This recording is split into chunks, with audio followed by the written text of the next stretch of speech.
A former Australian archbishop found guilty of concealing the sexual abuse of children in the 1970s will not have to serve his sentence in prison, and was allowed to do it at home instead.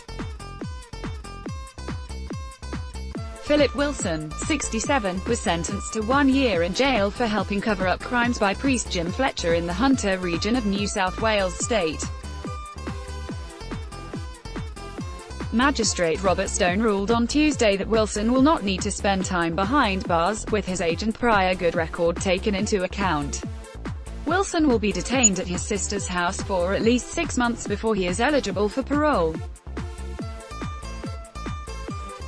He will have to wear a tracking device during that time. Wilson, who was found guilty in May, became one of the highest-ranking Catholic Church officials to be convicted of covering up child abuse. It is a landmark case. He is the most sane person in the world to be convicted, but I have to say our laws in Australia are inadequate for these shocking crimes, lawyer Judy Courtin told Al Jazeera.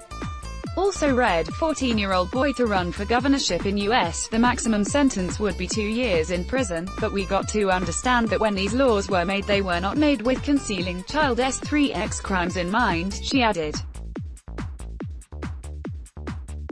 Courtin explained that for someone to be convicted of concealing a crime, 3 requirements need to be met. In Victoria, we have to prove that a person not only concealed and covered up serious crimes, the concealed information must have led to a prosecution.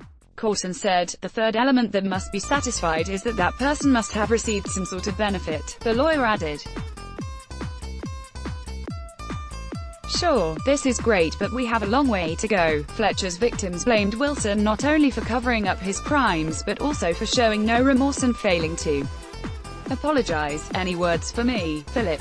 Philip, will you say sorry for what you have done to me and other child sex abuse survivors? Yelled victim Peter Gogarty outside the court.